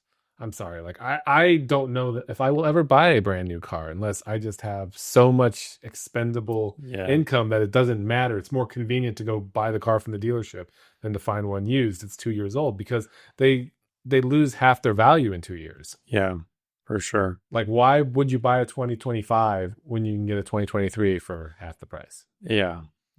With 40,000 miles. Totally agree. Totally. And even then, they're a bit high. Yeah, for sure. I think everyone would be better off just staying cheaper in reality. I mean, at the end of the day, I mean, you can buy a 2015 Toyota, Lexus, whatever, with 150,000 miles on it, and it's gonna last you like a long time, like, and that vehicle's 10 years old now, like. And if you're worried about your carbon footprint, like the best thing you can do is buy a used car. Yeah, like you are better off buying a 4Runner that gets 15 miles to the gallon than you are buying a Tesla from a carbon footprint, a used 4Runner from a carbon footprint. There you go. Because it takes so much carbon to build that car. Right. So, how long have you been in the game officially? Like we discussed, you were buying and selling. You've always been like the hunt. But like, when would you call yourself like, oh no, I'm in the game? Yeah. Yeah. So I got my dealer's license in January of 2018. At that time, I was still working at the local Dodge dealership. So I was a technician there and worked there for about 3 years and stepped out summer of 2018 to open up Truck Farm. And so that's when it got scary. Yeah. It was right when I opened that up. Was it a slow start or like quick start? Or it was definitely slow, painful, scary process. And so it's still at the same location it's at right now. I would when I was a mechanic, after I picked something, I go on test drives and I'd go by and I would see that little location there. And I kept on noticing there was only like 1 or 2 vehicles there. It's like, man, what's going on? These people are going out of business. And so like I would call them and be like, hey, you guys going out of business? You want to rent the spot out? And some lady would be like, no, and hang up. It's like, dang, a couple more months go by, same thing, call again. No. It's like, dang it. And then next thing you know, they're gone and their for rent sign is out front. And so I call that number like as soon as I see it and I'm like, hey, because at this point I had already had my dealer's license and I was still always wheeling and dealing. Yeah. Always. So at this point I see the sign, I call him like, hey, like how much do you want? How can I rent this? And it was a really old man, Mr. Lynn Dykes. He's passed away now, but really sweet, kind old man. I went and met him and I did not have the money for the deposit or even the first month's rent, but like he was just so kind and just treated me like a son, like straight away, and was like, I'll work with you, son. Like I'll work with you, son. And, just give me what you got today, and I'll let you make it up after the first couple of months. And so that's what got my foot in the door. And at that point, I mean, I had junk inventory. I did because I would buy stuff for $500 and with blown head gaskets like Dodge Dakotas or an old 12 valve that had a bad transmission, rebuild the transmission on it, redo the head gaskets on the Dodge Dakota or whatever. Bottom of the car market. Absolutely. Yeah. Just buying junk, but still using my mechanical knowledge and going through it, fixing it up and putting it on the lot. And I would note it out for like, $500 down, $300 a month. And so that's kind of how I got my first initial start. Yeah. And so it just slowly over time, just trickled my way up. And, and of course there's been all types of, mistakes and boo-boos and hardships along the way, because honestly, I had no business starting a business. I did not. So I don't have any, training or nothing like that. Like I didn't have a plan, nothing like that. So definitely have just learned the hard way, like along the way. Mm-hmm. And that's, yeah. Is there training? For Sorry, business? car dealership training? Oh, or just to be a salesman. Business. Yeah. Or just business school. Yeah, more so on like the business side, like I didn't. But you can learn all that stuff. I mean, we're in a world with YouTube and yeah. Google, and like you can figure that stuff out. I mean, hopefully before you actually make the mistake. Yeah. Well, yeah. Yeah. But yeah, now, and there's Khan Academy. Khan Academy is awesome. Yeah. Khan Academy. Yeah. Yeah. They got I've never heard of it. They got all kinds of free courses on there. They got financial literacy. They got Man, you can learn. I think you can learn a whole language on there. There's all kinds of stuff. So that's a really great tool to be able to learn a lot of, accounting and bookkeeping. And then QuickBooks is also really awesome because you can pay like $30 a month extra and get live help from them. And so you can within minutes go on there, log in, click a button, and live, trained CPA will call you straight away, walk you through how to make sure you're doing everything correctly. Really? Yeah, that is so valuable, big time. So, but yeah, it's just been picking up breadcrumbs. And one thing I always tell myself, and probably the most important thing I've ever heard, inch by inch, everything's a cinch. Yard by yard, everything's real hard. Mm. And so that's what the journey is, just inch by inch. Yeah. How do you eat an elephant? Yeah, exactly. One bite at a time. For sure. I say that probably twice a week. Inch by inch or the elephant? Elephant. Oh, yeah. Yeah, the inch by inch one that is so important for me because I'm for sure someone who wants to take big leaps and bounds. Oh, yeah. I can relate to that. Yeah. So I for sure have to slow down even with like trading. So I'm really big into trading like foreign exchange currencies and stuff. Oh, yeah. Yeah. So that's another thing right there. You got Forex trading? Yeah. So there's another thing right there. You really like inch by inch. You got to take it slow. Wait, break that down. What would you say? Foreign currency? Foreign exchange. You're trading between currencies. Okay. So 10, 15 years ago, my grandparents and my parents and my aunts and my uncles, they all bought a bunch of, what was it? It was like some Vietnamese dollar. And they still have them to this day because it was going to be worth like, $1 million, whatever. But you're talking about just keeping it digital. Oh, yeah. Okay. Yeah. It's all. They bought like stacks. They bought like stacks. paper. Stacks and stacks. They have like millions and millions of this currency. And what are they worth now? Probably nothing. I mean, still probably not worth anything. Wow. No, like Forex, you're trading on the margins though. Like if the pound goes up or the franc or. Yeah. So I do that a lot. And then I also will trade indices and a little bit of gold. So. What's the price of gold, Amos? I haven't looked for a little bit. 35 something? 30. Yeah, you're right there. Yeah. It's like 30. I didn't look today. Yeah. 34.50. Did it hit 38 not too long ago? Yeah. It bounced a nice bit for the month. Yeah, there you go. You know what I love about you, Amos? You are like a walking encyclopedia of useless knowledge.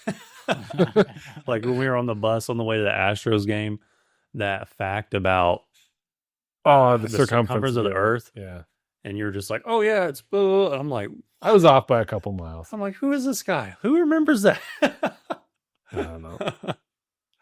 Well, you find a way to harness it for good. Yeah. Here's this podcast. Yeah. That's where like eBay works. Where like, I mean, I'll be hunting on eBay and like I remember prices. So like when I see something, I'm like, ooh, that's worth that. That's worth. Oh. So like I see something new and I'm like, that looks like it's valuable. I'll go look up and see what the price is. Like, oh yeah, it's worth about twice what they're asking for it. And then do they actually check and actually if they sell? So go look at completed listings. Does this stuff actually sell for a good price? And then you buy it and done pretty well that way. Yeah. Yeah, because you like to hunt too. I do, but it's a little frustrating when it doesn't turn off. And then it's also the size of the hunt. Like if you're making $50, it's different than making several $1,000s. Yeah, very true. And at the end of the day, it's not really what I want to be doing. I think I more inherited the hunt from my dad. Do you think it comes from a genetic, ancestral, like hunters and gatherers? Because it's leveraging your time and increasing your value. And like it's nice. Okay, when you think about like you buy something for $5 and then you sell it for $10.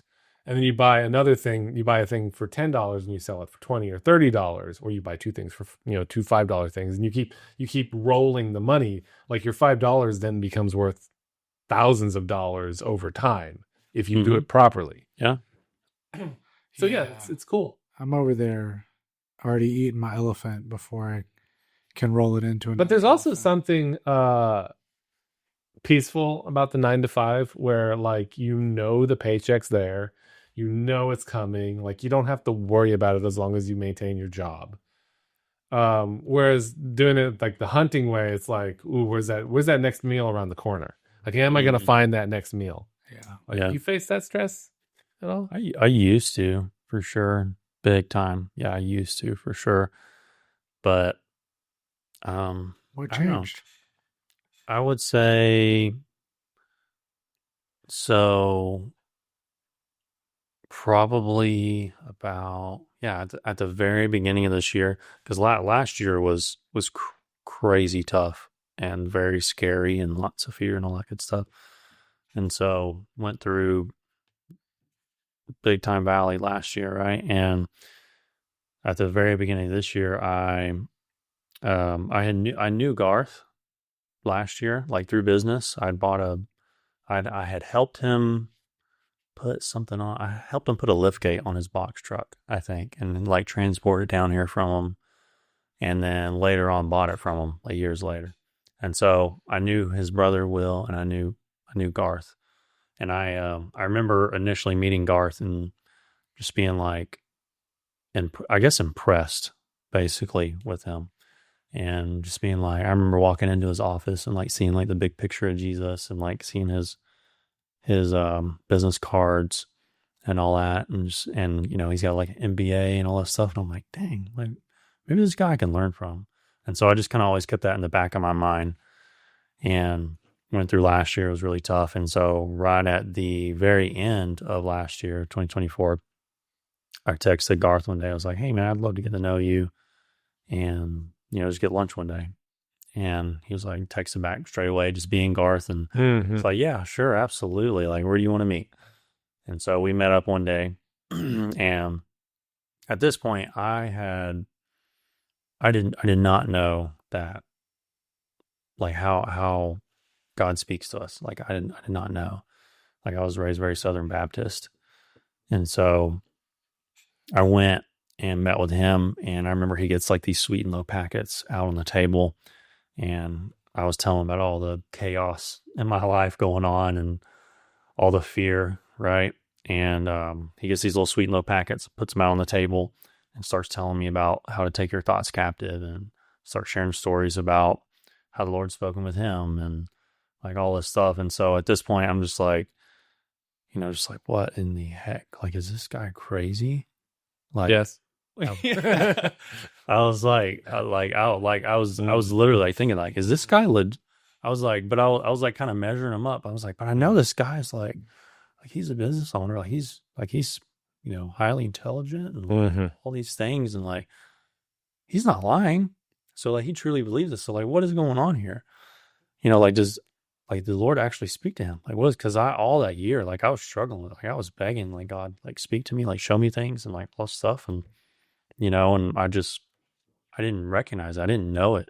I didn't know his voice. Like I didn't know how he spoke to us. And so towards the end of that lunch, he's like, oh, by the way, I got this group on Saturday mornings where, we just focus on hearing the Lord's voice. And if you want to come, like by all means. I'm like, okay, all right, bet. I'll be there, Yeah. And so anyways, fast forward to, I think this would have been like January, really early January. Go there that Saturday morning. Garth is being Garth, just kind of walking us through everything and explaining everything to us. And, go through, and sure enough, like I see like this like image in my head of, I see myself like standing in my home, and I see my daughter like playing in our home, and I see the fireplace that's like lit. It's got like a big bright fire in it. And I see a hand pointing to the fire and he's like, Zach, I need you to light it. And I was like, like maybe that was just my imagination. Like that was kind of weird. And so anyways, I started to kind of dig into it a little bit more. And basically what it meant was the Holy Spirit telling me that I need to invite him into our home, basically. And so that was kind of like my first like encounter, and just kind of being like open to, okay, maybe like maybe this is a way like the Lord can communicate with us. And so that started like the process of getting to get like a personal relationship with the Lord and getting to know his voice. And the closer and closer and closer I've gotten to Jesus, the more and more fears that he's just like stripped away. So it's just been this past, well, almost 9 months, eight and 3/4 months. This whole year has just been pretty much nothing but that, of just stripping away fears and wounds and just like whole 9 yards, and having countless numbers of encounters with Jesus. It's been life changing, like big time. If you'd have asked me if I loved my business a year ago right now, I would have told you I was drowning and miserable. So I would say, back to your initial question, what keeps that fear in check? It's been this process, this journey of just getting to know Jesus and listening to what he says and learning to take my thoughts captive. So how do you go about developing that? Because it's easier said than done. So, can I read a journal entry? Yeah. Read a journal entry. Yeah. That's what I'm going to do. So I'm going to, this was like the first day that I had like a real, pretty vivid encounter with the Lord. And journaling is helpful. So definitely you can always go back. I don't know. Do you guys journal? Do you find it helpful or no? I do not. Whether it's a useful tool for me or not is questionable, seeing as I haven't adequately implemented it. Yeah. I used to dream journal a little long time ago. I think me and Amos podcast versus journal. Yeah, but that's not the same though, because keep record we're of not, it, you know? like that would be more like if we got a thought in our head and I'm like, oh, I need to record this. So then we pull out our phones and do a short and then or record a video. Like that would be more in the realm of journaling. I have tried so hard to start. Maybe you should do it that way though. Maybe you should just do a video journal. Maybe. Yeah. Yeah. Audio recording. You just need a camera, a GoPro or something, or a webcam up on your computer, and you just like hit record. And it's like, I need to record these ideas I'm having right now. I need to remember this for later. And you put it in the transcript, and you don't even have to do handwriting. My handwriting sucks. Yeah. Well, journaling has been super helpful for me. There's something special that happens when you're able to, write your words out on a piece of paper and kind of slow down and take it inch by inch. Yeah, inch by inch, everything you said. Anyways, so this is January 8th of this year. And this day, I remember I went and met with Garth. This was following that Saturday meeting. And I went and met with him in his office January 8th. I don't know what day that was. Monday, Tuesday, whatever. And I told him what I saw. And I was like, just kind of like, ask him, like, what do you like? And you think that was from God? Like, what are you thinking? And so anyways, he starts pouring into me more about some other stuff. And so at this point, he shows me his weekly planner. And so at this point, I was kind of eager to try it out. So I was like, you're telling me I can like communicate with God? Like, heck yeah, like I'm going to go freaking try this out. So I didn't even go into work until like way later that day. Like I went and met with him that morning. I went straight home and I started doing the weekly planner and just trying to communicate with God and, really listen to my thoughts and see what the heck comes inside my head. So anyways, I'll read you my journal entry from that day. Met with Garth that morning, told him about the vision in my head. This was about seeing the fire lit inside our living room, seeing a hand point to it, saying, I need you to light it, Zach. I believe this was the Holy Spirit telling me to invite him into our home. So I met with Garth to get advice, and he showed me his weekly planner, on how he communicates with God. I went home straight away, was late to work, and I prayed. I prayed over our home, every room, anointed it, blessed it, just like Garth said. So that was kind of like, you know, cleaning it out, as you would say. And then I prayed through the weekly planner. And this was like the first time like God really spoke to me and made it like pretty evident. And I think everyone kind of has to get to this point to get that, and it's we're always the bottleneck, you know. So I think, you know, if you're not hearing from the Lord, maybe it's the extent that you're engaged into it, or like how childlike are you coming to Him? You know what I mean? So, anyways, I prayed through the weekly planner, and God really spoke to me a lot that day. I was also fasting that entire week. Well, left that one out. Whoops. An oddly specific thought came to my mind. Oh yeah, okay. Boy, I forgot about this too. So you might want to read the journal entry before you. No, it's okay. I mean, it's nothing. Okay, oddly specific thought came to mind about a lady in green coming to our door between 5 and 6 p.m.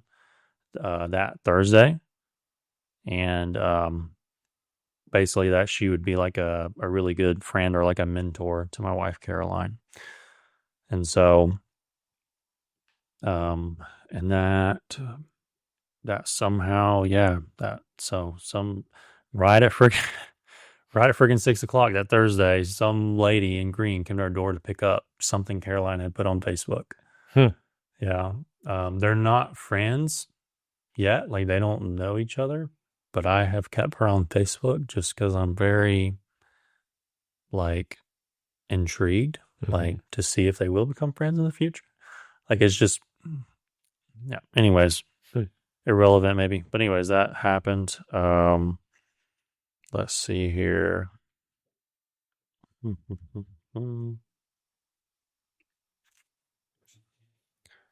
Oh, hang on. Just get past this part.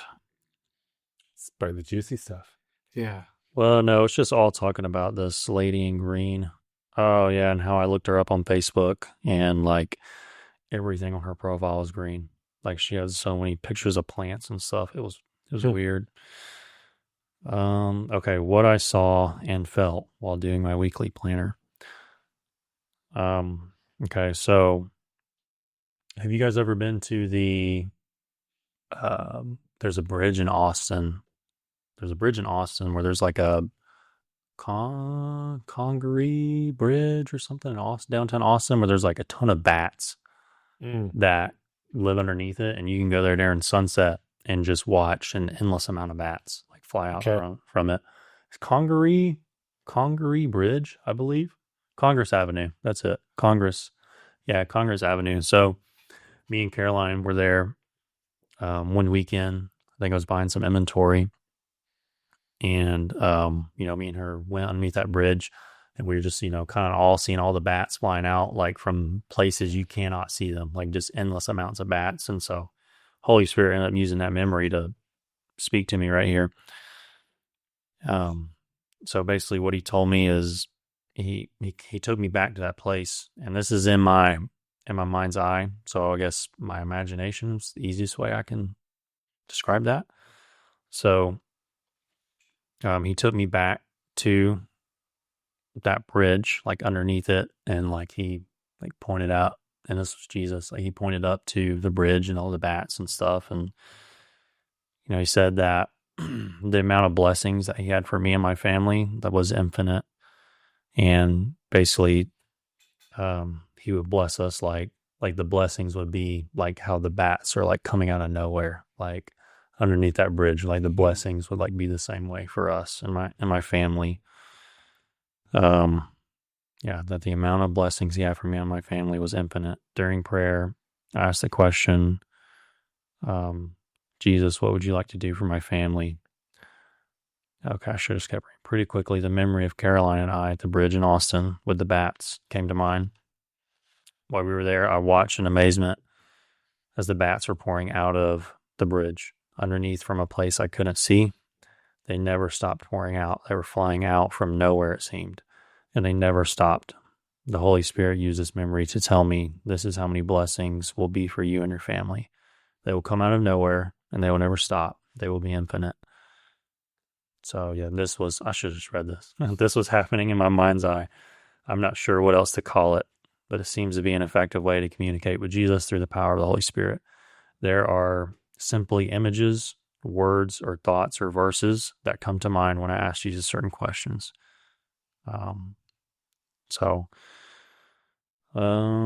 The response I got when I asked the question, Jesus, what am I designed for? And these are all questions on the weekly planner that Garth gave to me that day.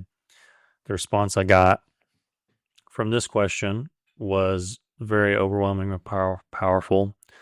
It brought me to tears instantly. I did not hear any audible voices, but I felt it said in my spirit or mind's eye is the best way I can explain it.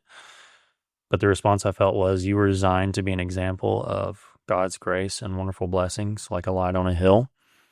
As soon as I felt this, it was followed with a feeling of peace, relief, and pure joy and satisfaction. This was a big moment for me because for an entire 2 years, I have been struggling with the question, am I really meant to be at Truck Farm? If I was, then why was God choosing not to bless my business? Why did all these terrible things happen? In this moment, I felt like Jesus said, Zach, it doesn't matter what you choose to do. No matter what happens or what you do, your design will follow. This broke the lie and doubt that was creeping into me every single day. The continual doubt that I'm not meant to be a leader of a business. The doubt that I'm not meant to be a husband to Caroline. The doubt that I don't have what it takes to be the best of entrepreneurs. I don't have what it takes to be the best trader. And so, yeah, I mean, I had that encounter, and that was, that in itself was like life-changing, right? Like breaking those lies off. And then a little bit after that, another way the Spirit spoke to me was by bringing a verse to mind. And that verse was 1 Corinthians 2:10. So as soon as I had that encounter, it's like, hey, look at 1 Corinthians 2:10. Okay, sure, bet. So I looked it up, and it said, God's Spirit has shown you everything. His Spirit finds out everything, even what is deep in the mind of God. You are the only one who knows what is in your own mind, and God's Spirit is the only one who knows what is in God's mind. But God has given us His Spirit. So, and it does, go on a bit more, but yeah, that was the beginning of breaking off that fear cycle, basically. Mm-hmm. That's what that looked like, pretty much. So, yeah. Was there a path further to that, or like how sudden was the transformation? I mean, I would say I'm still definitely in transformation mode for sure. Because I mean, like every time I go to group on Saturday, I mean, sure enough, like Holy Spirit. Yeah, you come away with something for sure. Like, yeah. I think everyone leaves with something. Yeah, like He'll find like something like I can get better at for sure. And man, yeah. So I would say it, man, probably will be never ending. So yeah, it's definitely been, these past 8 months have been wild. And do you have a set daily time that you sit down? Mm-hmm. Yeah. So my routine every day, wake up at about 5:30 and do typically like a 30 to 45 minute exercise. And then I'll sit there and have coffee with Caroline, and I'll pray over my weekly planner, and then also journal each day typically. And, journal, it'll be, I mean, really about whatever you want. Gratitude is a really good place to start. It was for me. And so just kind of journaling that out. And this is all piggybacking off of Garth's system here that he showed me. But over time, it's kind of transformed into my own little thing. So I don't necessarily always do gratitude. A lot of times it's about marriage. If me and Caroline are going through a rough spout or something, I'll journal in there or just whatever I'm dealing with. Just asking God open-ended questions, whatever the heck I want, Mm. So, um, How do you get into that like state of mind, or like, because it's almost, I mean, trance like or meditative or something in that realm where like you're, from the way you describe it, it seems like you go to a place where you just start seeing things in your mind, and then you follow them. That's a good question. I'm gonna piggyback off of Ben here for a second. We got big eyes. So in group one Saturday, Ben used the analogy of a radio and how you can turn that dial in to certain stations, and I would say it's kind of like that, and just having a quiet space by yourself. And it turns out God was talking like the whole time. Like I just wasn't dialed in, like I wasn't on the right radio frequency, and for me, it's being childlike in faith. So it is crazy easy to go back to this journal entry right here and say, oh, you saw bats in your head. Cool. It's just your imagination, bro. It wasn't God. You're talking about, Mm-hmm. And so I think it's overcoming that and just being childlike in faith, and and just truly believing like, oh, like God can speak to us like this way, like it isn't. And I also think like cross-referencing the Bible with regards to what God says about his children. Yeah. Right. So even that analogy or that vision in your mind's eye about the bats coming out, and you interpreting that as essentially God saying that he's going to bless you, just like coming out of nowhere. You continue to read your Bible, and you come to find out, hey, he does have good things for me.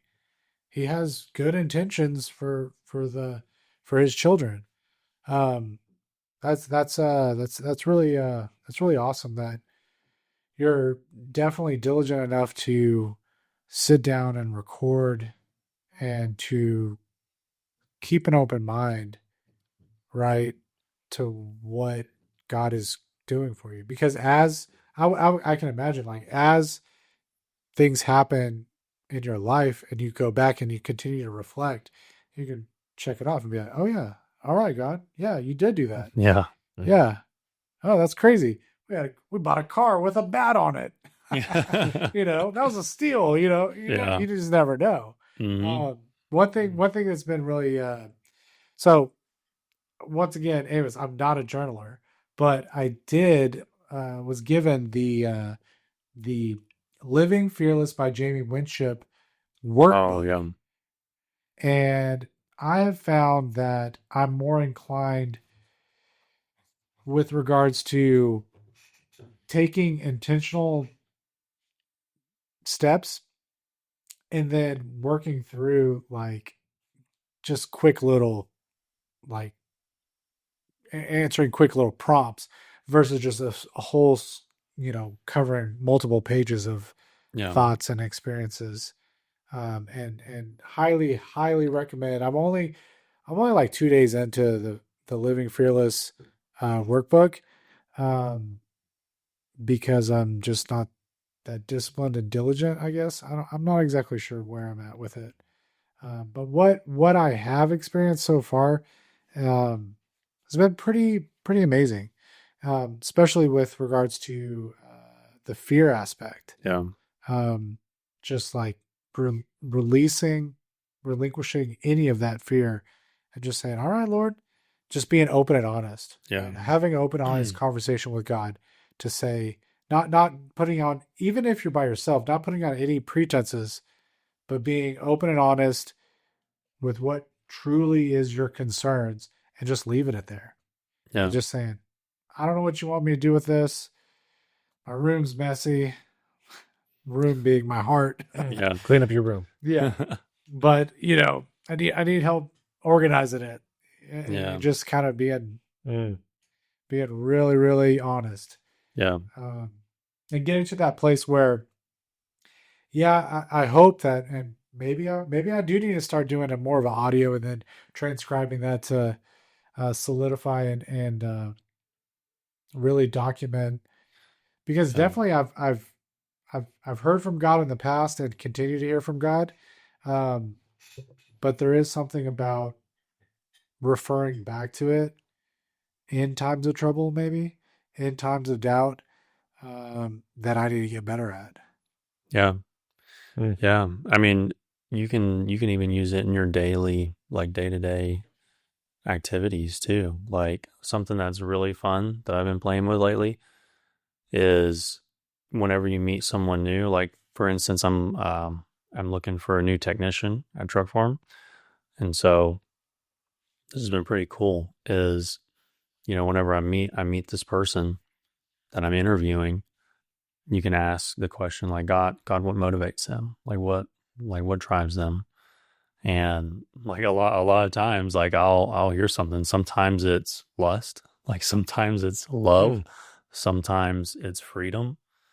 So that's a really fun thing to play around with too. But it's just, and that's why I say like this really is like never ending. Like there's so like this is a never ending water tap, that you can never really have enough of. I mean it's Well, and when you ask the Holy Spirit, when you're asking the Father about that potential interviewee, and something comes to you, I mean, is that definitely helps you to make a decision, or I mean, how are you applying that, or is that just more of a taking your thoughts captive to essentially sort it in the right category to be like, all right, this is potentially from God, clearly this is not from God. yeah. I mean, I'm still very novice Yeah. at all this, clearly because I've only been doing it for 8 months now. So it's kind of hard to explain, but what I will say, the way I use it, like when I was interviewing a mechanic, when was it? Was it yesterday? Yeah, it was yesterday. Yeah. So yeah, when he was there, just kind of like mid conversation, um, and I don't let that be the end all be all, right? Like, of course, I still Yeah. use my own intuition and all that good stuff. Did you ever ask them the same question to see if it aligns with what you heard from God? That would be fun. I almost promise you it never would align. Probably not. No, I Yeah. would assume that most people do not know what drives them. Yeah. I did it with a random customer today, and it was just out of curiosity. Like, I don't know, like it's like kind of cool to have like God right here. And it's like, and he said freedom. I didn't do anything with it. I was just like, like that's cool. Like, I don't know if that's good or bad. But Freedom from what? I don't know. Maybe see, that's what you think. That's what gets you thinking. It's like, this is hard to explain. I don't know how to explain this. I also saw a picture of him with a bunch of scars, like all over him, and he was like chained down. So at the same moment he said freedom, I just saw like a flash of it in my mind's eye, if you will. And so, yeah, great question. Freedom from what? What is he chained down by? Why does he feel like he's like held captive? You know what I mean? So anyways, but for the guy I was interviewing yesterday, it was love. But he operates like from a place of, if he does something for someone, then he's worthy of being loved, basically. And so, I mean, I don't know if that's a bad thing or a good thing. I don't know. Attached to achievement can be problematic. Yeah. Okay. Yeah. So, I'm very novice at all this, so I don't know exactly what to do with it, but I'm just kind of like feeling it out. Yeah. I'm just kind of playing with I it. think you're working the muscle. Yeah. Yeah. That's the other thing is, working the muscle. Then you trial and error, you see where it leads you astray, you see where it leads you positively. Yeah. But there's nothing wrong with having more peace in your mind and more assurity. Because I think, when we talk about fear, like most fear in people in our generation and demographic is based on uncertainty. And it's based on a lot of things that are never going to happen. And so like alleviating that level of fear and anxiety is always healthy. Yeah. Because the reason we have it's a tool to protect us when there's a tiger in the woods over there. Yeah. But that's a short-term threat, but like rent is a long-term threat. It's a constant, persistent threat that's always there, and it's going to eat you if you don't keep up. Yeah. And it's like, is this, with this type of fear that we have, where it's a uncertainty fear, like, is this something that's gotten worse in the last 20, 30 years, or is it like always been this way in y'all's estimation? I could imagine if you're even just like a fur trapper back in the day. There's nothing new under the sun. Well, yeah, but I'm saying you probably, we got like we mentioned earlier, we got so many distractions, Mm-hmm. and it's only getting even more distracting. Did you ever see the documentary Happy People?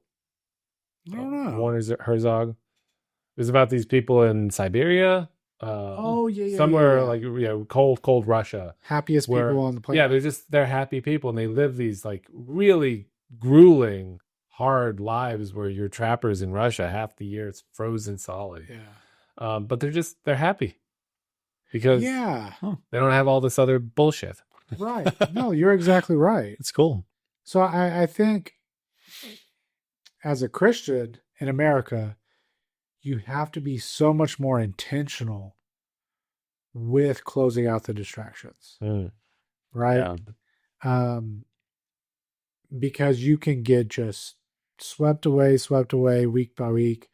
And then before you know it, your kid's 16 and driving and you're like, whoa. Yeah. Like what, where did I got gray in my beard? What in the world's going on? You know what I'm saying? Yeah. At least you have a beard. Yeah. I'll take it. but yeah, so I think, and luckily it's not that hard. It's in my opinion to intentionally to live in the present. Well, to live in the present, but to also just intentionally step away from the distractions. Mm-hmm. Right? But that's living in the present. Like oftentimes, like distractions are the things that keep you from the present. Yeah. And also, that's the reason that we seek out distractions, is because sometimes they put us in the present. The reason we doom scroll and stare at our phones is because it's actively keeping us in the present mind and distracting us from all the other worries. Well, guess what? We're hunting for something. Sometimes we just need to tranquility. We need to lay. But the problem is you're tranquilizing yourself and not doing anything in that tranquility. So it's not productive. Whereas like with you sit and meditate and you actually take your thoughts captive and you journal and you're actually taking control of your mind rather than tranquilizing it. Right.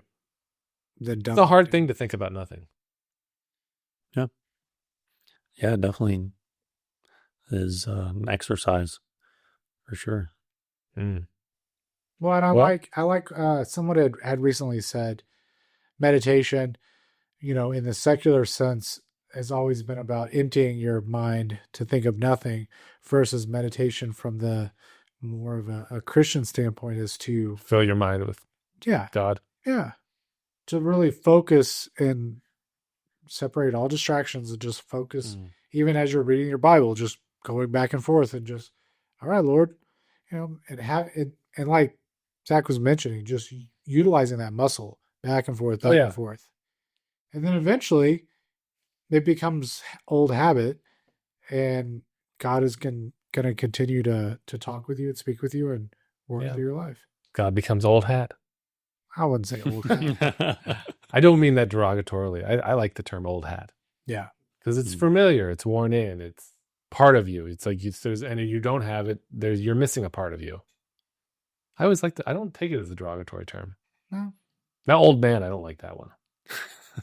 Nice old hat. I've never called my dad old man. I've never, or my old man. Or like my old lady. Those terms. Oh yeah, I don't do that because it's like this is a ball and chain. It's a negative thing. Yeah. Gotta ask the boss. It's a pain in your butt. Yeah. Yeah. I can't tell you how many times people come by the lot and, they'll like the truck and all that and be like, well, let me go ask my old lady. I'm like, well, no. No, you can drive it to her right now. Like, I'll let you take the truck home right now and you can drive it to her. Yeah. No. Yeah. Get that one all the time. My wife, she's like, "Oh, you want a car? Go find something. Go get a motorcycle. Go this, go that." And I'm like, "Honey, Oh, stop that's it." cool. Wow. Well, maybe I mean, that's obviously not cool. finances are in play, but like she's more game than I am on a lot of those things. Okay. Yeah. Mm. Like I said, I am looking for like a BMW Oh, yeah. E46, like 98 Yeah. to 05, I think it is. That body style. Yeah. Yeah. That M, wait, Well, the 325i. M3 is like the racy one. Yeah. No, I'm trying to think of the one I have. It's 02 325i. Yeah. 325. Yeah, it's 02 325i.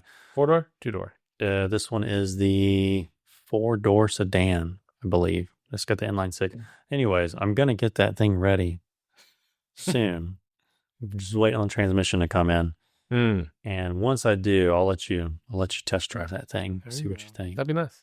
Yeah, Where can you be found? Say if somebody needs a truck or a car, where do they go? yeah. Facebook, Google. What is it? TikTok. Have a YouTube. Truck Farm Nacogdoches? Truckfarm.net. Okay. Yeah, truckfarm.net is the website. And name of the business, Truck Farm, just off the south end of the loop here in little old Nacogdoches. Yeah. Cool. It's awesome, man. Find you a good, reliable car Yeah. that won't break the bank. Yeah. There you go. Depending we're on- sending depending on them your your break way. bank. We're going to send them your way. You'll be inundated tomorrow. Wait, we don't post this tomorrow. All right. Well, cool. Well, thanks for coming in. Yeah, man. Appreciate it. It's a joy. Had fun. Yeah, and thank you for the your viewership. Yeah, absolutely. I'm going to keep on viewing away. Yeah.